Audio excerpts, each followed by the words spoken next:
नमस्कार, आदाब, सत श्री अकाल। आप सभी का एक बार फिर से स्वागत है बच्चों। रिजर्व बैंक ऑफ इंडिया यानी कि आरबीआई, इसमें असिस्टेंट की वैकेंसी को लेके काफी ज्यादा इस समय हलचल मची हुई है। और हलचल अब से नहीं भाई, पिछले 2 सालों से मची हुई है। ऐसा क्यों है? लास्ट नोटिफिकेशन जो आया था रिजर्व बैंक ऑफ इंडिया में असिस्टेंट की वैकेंसी का, वो आया था 2023 में। तब 450 वैकेंसी रिलीज हुई थी। तकरीबन 2 साल हो गए, 24 में और 25 में नोटिफिकेशन नहीं आया। तो एक आरटीआई भी डाला गया था इसके रिगार्डिंग कि भाई आरबीआई की वैकेंसी क्यों नहीं आती, कितनी वैकेंसी की आपको जरूरत है। तो मैं उस आरटीआई को पहले आपको दिखाता हूं। एक आरटीआई मांगी गई थी 1 मई 2024 को कि आपकी रिजर्व बैंक ऑफ इंडिया में कितनी वैकेंसीज हैं। तो ये आया था कि भाई इतनी वैकेंसी अटेंडेंट के लिए, इतनी वैकेंसी तुम्हारी असिस्टेंट के लिए, और इतना ग्रेड बी के लिए होना चाहिए। इतनी हम सैंक्शन करके रखते हैं कि हमारे जितने भी आरबीआई के ऑफिसेज हैं अक्रॉस ऑल इंडिया, इतनी असिस्टेंट की नौकरी हमें रिक्वायर्ड है। अब इसके रिप्लाई में फिर एक और आया कि भाई अगर इतनी रिक्वायर्ड है तो आपने अब तक कितने लोग को रख लिया है, कितने लोग करंटली काम कर रहे हैं। तो the total number of employ currently working in Reserve Bank of India, कितने लोग काम कर रहे हैं ये देखिए, 3071 लोग। कितनी जरूरत थी? 3700। तो लमसम समझ में आ गया कि भाई 600 वैकेंसी की अभी और दरकार है।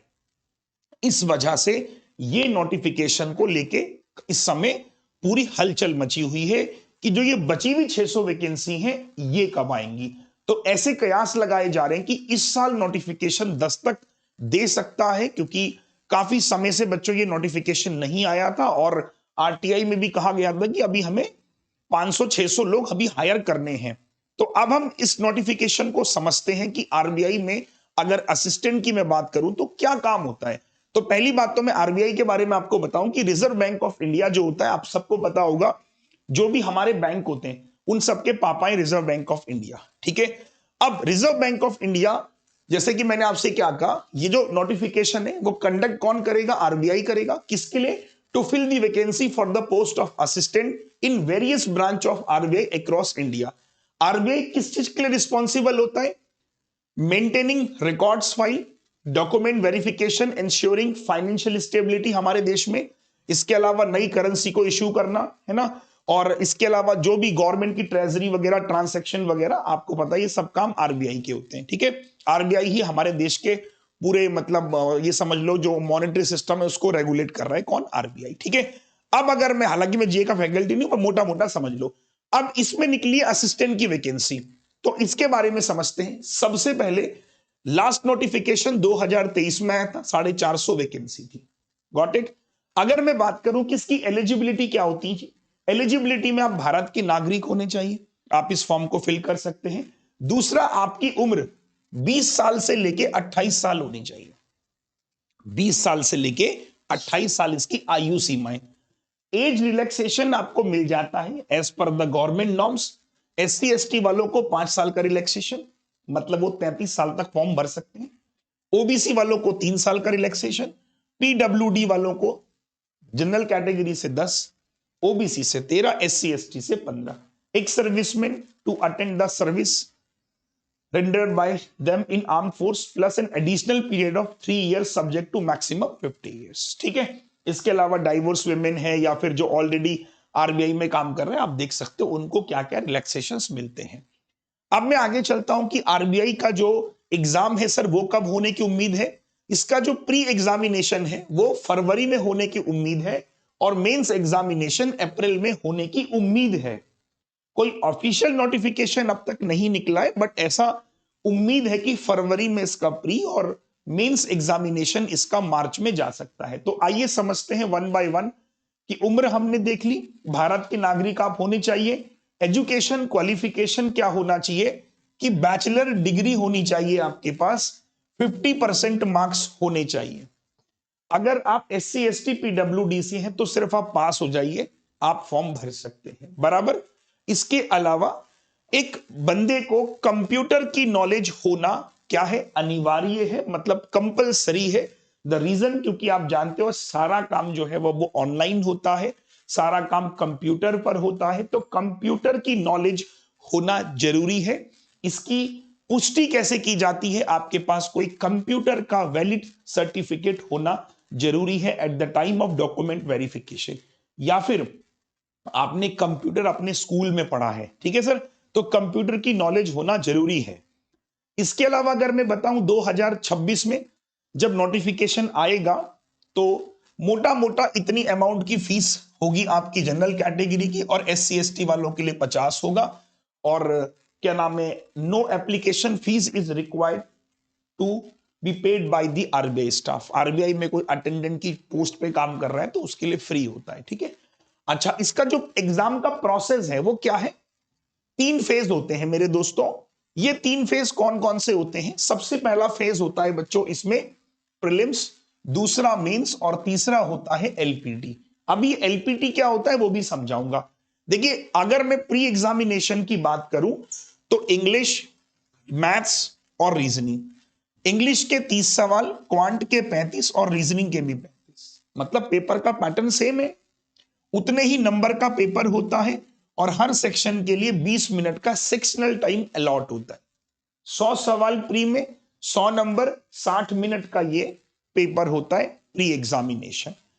प्री एग्जामिनेशन आपने क्वालिफाई किया तो आपकी एंट्री हो जाती है मेंस में। मेंस में कौन कौन से सब्जेक्ट पूछे जाते हैं? मेंस एग्जामिनेशन में वापस से इंग्लिश पे सवाल आपको देखने को मिलेंगे, 40 सवाल, 40 नंबर, आधे घंटे का समय। क्वांट में आपको मिलेंगे 40 सवाल, 40 नंबर, आधे घंटे का समय। रीजनिंग में भी 40 सवाल, 40 मार्क्स और आधे घंटे का समय। कंप्यूटर नॉलेज एड ऑन हो जाता है, 40 क्वेश्चन, 40 मार्क्स, 20 मिनट का, और general awareness 40 question, 40 marks, 25 minute का। ये जो एग्जाम पैटर्न है ये 2023 में जो नोटिफिकेशन हुआ था उसके बेसिस पे मैं बता रहा हूं कि अगर चेंज नहीं होता है तो ये पैटर्न आरबीआई कैरी करता है प्री और मेंस का। अब मेंस के नंबर पे आपका सिलेक्शन हो जाता है। प्री आपने दिया, क्वालिफाई हो गया, प्री के मार्क्स क्वालिफाइंग इन नेचर होते हैं, मेंस एग्जामिनेशन के नंबर पे आपकी बनती है मेरिट। याद रखना, आरबीआई के ना पूरे भारत में ऑफिसेज हैं या फिर जोन समझ लीजिए, तो उन जोन वाइज वैकेंसी आती है। आरबीआई की वैकेंसी जो आती है वो जोन वाइज आती है, मैं दिखाऊंगा कौन कौन से जोन भी हैं। तो आपकी जिस जोन से आप अप्लाई करोगे उस जोन के लिए आपको वहां की लैंग्वेज आनी जरूरी है। तो जो तीसरा पड़ाव है एलपीटी का, उसका मतलब यह है कि अगर मैं सपोज कीजिए अहमदाबाद जोन से भरता हूं तो अहमदाबाद जोन के लिए मुझे गुजराती आनी चाहिए। अब गुजराती अगर मुझे नहीं आती है तो फिर मेरे को देना पड़ेगा एलपीटी। तो एलपीटी क्या होता है कि candidate provisionally selected for the mains examination have to go undergo LPT. क्यों? क्योंकि मैंने आपको बताया, क्योंकि आप अहमदाबाद से फिल कर रहे हो, वहां गुजराती कंपलसरी है। तो इसके बाद क्या होगा, अगर आपने एलपीटी में फेल हो गए तो आप रिजेक्शन कर दिए जाओगे। इसीलिए इंसान, जो भी बच्चा इसको फॉर्म फिल करे, अपने जोन से भरे या अदर जोन से भर रहे, तो you should mentally prepare for this LPT. Clear हो गया? तो 3 फेज थे, पहला प्री, दूसरा मेंस और तीसरा एलपीटी। अगर आप अपने जोन से भरते हो तो फिर इतना आपके लिए मुश्किल नहीं है, ठीक है भाई। चलिए आगे चलते हैं और देखते हैं इसमें क्या क्या होगा। एक सैलरी स्लिप मैं आपको बता रहा हूं जो मेरे हाथ लगी थी दिसंबर 2022 की। दिसंबर 2022 में जो सैलरी थी वो बेसिक पे जो था वो 27,180 था। ये सारे खर्चे मिला के जो ग्रॉस पे थी वो 58,107 थी 2022 की। डिडक्शन होने के बाद 51,000 सैलरी उस समय थी 22 में, अब चल रहा है 26। वर्तमान के हिसाब से अगर मैं आपको बताऊं तो ये बेसिक भी हमारा बढ़ गया है, ठीक है। तो अब सैलरी कितनी आती है वो देख के आप काफी ज्यादा मोटिवेट फील करोगे। अब की सैलरी ये है, जो नई सैलरी है उसमें बेसिक जो है आपका 32,400 हो जाता है। जो ग्रॉस सैलरी बनती है वो 66 से लेके 67 तक बनती है आरबीआई असिस्टेंट की, जी हाँ। और जो आप घर लेके जाते हो वो 60,000 से 61,000 पर मंथ अप्रोक्स लेके जाते हो। ये सैलरी मैंने ली एक मेट्रो सिटी के अराउंड की, तो आप खुद देखो कि कितनी अच्छी सैलरी है अगर मैं 26 से कंपेयर करूं तो। मतलब क्लरिकल एग्जाम्स की अगर मैं बात करूं तो आरबीआई असिस्टेंट की सैलरी सबसे ज्यादा होती है सर। तो एक मतलब लोगों को ना क्या होता है, मैं आपको बताता हूं क्यों लोग इस नौकरी की तैयारी करते हैं। क्योंकि एक तो आपको पब्लिक डीलिंग की जॉब नहीं है। बैंक में क्या होता है, जब आप नौकरी लगती है तो आपको पब्लिक डील करनी होती है। ये आरबीआई के ऑफिसेज है, यहां जनता नहीं जाती। यहां आपके कौन से जॉब होते हैं, डेस्क जॉब है, बैठने का काम है, आपको फाइल्स वगैरह को मेंटेन करना और हेल्प करना, मतलब जो भी आपके काम्स होते हैं।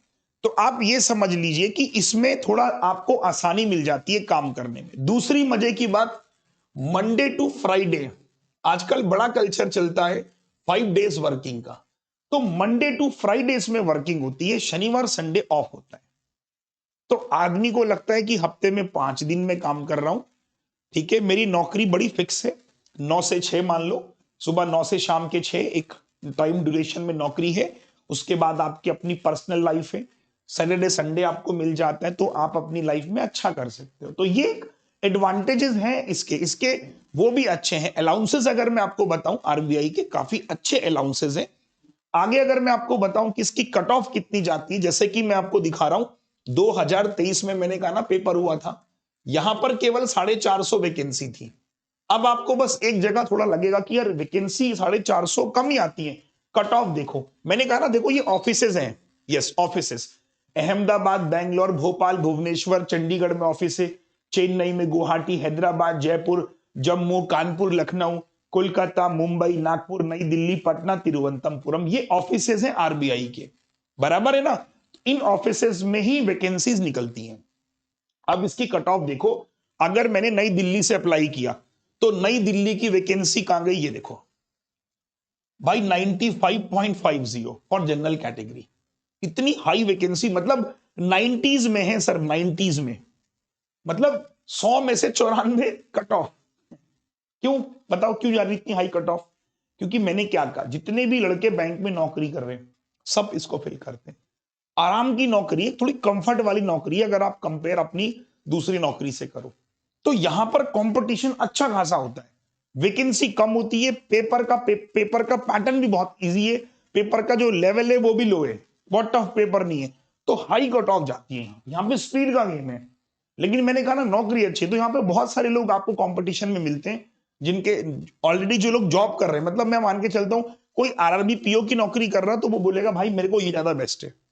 ये एक बहुत बड़ा रीजन है कि इसमें ऑलरेडी वर्किंग लोग भी इसमें अपने आप को क्या करते हैं, अपनी किस्मत आजमाते हैं कि भाई नहीं, उड़ाना है इस पेपर को। हाई कट ऑफ जाती है। मेंस की अगर मैं बात करूं, ये देखिए मेंस की कट ऑफ भी आप देखोगे 116, 111, 120, 124, 126, ये देखिए। तो वही मतलब 60% के अराउंड मेंस की कट ऑफ भी जाती है, पेपर अच्छा आता है इसका। इसके अलावा अगर मैं बात करूं 21-22 की, तो वहां पर भी, यहां पर सबसे ज्यादा वैकेंसी आई थी, यहां आई थी 900 वैकेंसी उस समय पे, 900 वैकेंसी। तो यहां कट ऑफ थोड़ी सी गिरी है, इस वजह से देखो 87, 82, 89, बट यहां भी कट ऑफ वही इतनी नहीं गिरी कि हाँ मैं कहूं कि वैकेंसी डबल हो गई तो कट ऑफ 70 मांगे नहीं। तो अब आपको क्या समझना है कि इस पेपर की कट ऑफ जो रहने वाली है वो हाई कट ऑफ पेपर, ये वाला पेपर है। ठीक है सर। इसके अलावा इसका अगर मैं सिलेबस बताऊं कि पिछले 3-3 सालों में क्या क्या आता है, जरा एक बार देख लो। इंग्लिश में रीडिंग कॉम्प्रीहेंशन में 9 सवाल, 22 में भी 9 सवाल, यहां 10 सवाल। पैरा जंबल के 6 सवाल, यहां 5 सवाल, यहां 0। एरर के पिछली बार 5 सवाल थे, मिस स्पेल्ड के 5 थे, फिलर के 5 थे, आपके 30 सवाल हो गए। 22 में क्या क्या पूछा गया था, 21 में क्या क्या पूछा गया था, मैंने स्ट्रक्चर दे दिया कि अगर आप पहली बार इस वीडियो को देख रहे हैं, आपने बैंकिंग की तैयारी करी, तो आप देखोगे यार ये चीज तो मैं पढ़ता ही हूं ना भाई। रीडिंग कॉम्प्रिहेंशन के 10 सवाल मुझे पता है आते ही 8-9 सवाल, एरर के 5 क्वेश्चन फिक्स है भाई। ये देखो आप पेपर का पैटर्न देखो आप, है ना। अब क्वांट का देखो, 5 नंबर की डीआई थी, 3 नंबर की केस स्टडी, 8 नंबर हो गए, 15, 5 और 7। आप देखिए सर 22 में सिंप्लीफिकेशन का वेटेज देखो, 12, 15, 15, डीआई 5 नंबर की, 5 नंबर की नंबर सीरीज। तो मतलब मैं आपको बताऊं 15 नंबर यहां पूरे मिलते, 5 नंबर डीआई बहुत लल्लू आती है। इसके अलावा क्वाड्रेटिक 20, 15, 20, 25 नंबर फ्री के हो गए, 7 नंबर अर्थमेटिक 1 लाइन के आते हैं ये। तो क्वांट में बच्चा 35 में से आराम से 34 क्वेश्चन करके आता है। ठीक है। रीजनिंग का देखोगे, सिटिंग अरेंजमेंट पजल के 15 सवाल, सिलॉग के 3, ब्लड रिलेशन के 3, alpha numeric 5, 3 digit number series 5, बाकी एक एक सवाल 35। यहां देख लो 15 नंबर की है पजल, बाकी 20 नंबर का तो हलवा सेगमेंट है, आप देख सकते हो। तो ये हो गया आपके रीजनिंग का पेपर का पैटर्न। अगर मैं बात करूं, एक ओवरव्यू आपको दूं इस पेपर का, तो वापस से बताता हूं कि असिस्टेंट की नौकरी है, 540 वैकेंसी इसमें एक्सपेक्टेड है ना। पेपर ऑनलाइन होगा, प्री और मेंस का, और आयु सीमा इसकी 20 से 28 साल है। अब आपके मन में होगा कि सर क्या करूं, इस फॉर्म को पढ़ूं ना पढ़ूं, कैसे करूं। देखिए मैं आपको बताता हूं कि 18 नवंबर 2023 को इसका पेपर हुआ था प्री का। आप अगर इस वीडियो के नीचे 200 कमेंट करते हो ना कि यस सर मुझे इसका पेपर चाहिए, मैं पेपर देखना चाहता हूं, तो क्वांट का मेमोरी बेस्ड पेपर है मेरे पास। आप चाहते हैं तो इसके नीचे कमेंट कीजिएगा, मुझे आप सब लोगों के कमेंट्स चाहिए। मैं जानना चाहता हूं कितने लोग ऐसे हैं जो आरबीआई असिस्टेंट प्रीलिम्स का मेमोरी बेस्ड पेपर 2023 का चाहते हैं कि एक बार देख तो ले कि 90 कट ऑफ जारी, तो पेपर में क्या आता है। तो मुझे इस वीडियो के नीचे 200 कमेंट का एक टारगेट मैंने लिया है, आप सब लोग कर देंगे, मुझे भरोसा है। हाइप कीजिएगा इस वीडियो को और शेयर कीजिएगा अपने सभी दोस्तों को। इसके साथ साथ इसकी तैयारी करने के लिए आप हमारे बैंक महानायक के साथ जुड़ सकते हैं। आरबीआई असिस्टेंट के लिए आपको अलग से कोई बैच परचेस करने की जरूरत नहीं है। हमारा बैंक महानायक जो होता है बच्चों, ये बेसिकली एक कंप्लीट बैंकिंग का सब्सक्रिप्शन है, जिसमें कोई भी बैचेस होंगे वो एडिशनली आपके क्या होंगे, आते चले जाएंगे। इसमें आपके सारे live batches, test series, PDF course, किताबें, interview, everything is covered. One time subscription में आपको अनलिमिटेड एक्सेस मिल जाता है, जितने भी बैचेस आएंगे वो सब इसमें कवर हो जाएंगे। अभी एक ऑफर चल रहा है 80% का डिस्काउंट, न्यू ईयर का ये ऑफर था। 18 महीने का सब्सक्रिप्शन मात्र 1500 रुपए में, और 2 साल का सब्सक्रिप्शन 2000 रुपए में। तो इस मौके का लाभ उठाइए। और बैंक महानायक क्या है, बेसिकली एक प्रीमियम सब्सक्रिप्शन है, सारे सब्जेक्ट इसमें कवर हो जाते हैं। तो आपको अलग से कुछ बाय नहीं करना, be the part of bank महानायक। बैंकिंग का कोई भी बैच आएगा वो सब इसमें फ्री मिलेगा, ठीक है। तो चलिए वापस से टारगेट कीजिएगा 200 कमेंट्स, मैंने आपसे कहा शेयर कीजिएगा वीडियो को, और अपने सभी दोस्तों को ये वीडियो शेयर कीजिएगा। और ये वीडियो आपको कैसा लगा वो भी आप कमेंट के तौर पे फीडबैक दीजिएगा। मेमोरी बेस्ड पेपर 18 नवंबर 2023 का मैं जल्दी लेके आऊंगा। तब तक के लिए ख्याल रखिए अपना, सब्सक्राइब कर लीजिएगा ऐसे और वीडियोस के लिए। और हां, सब्सक्राइब करने के बाद बेल नोटिफिकेशन को ऑन कर देना ताकि वीडियोस आपको मिलते रहे। जय हिंद, वंदे मातरम, good bye, love you all, take care, thank you so much, bye.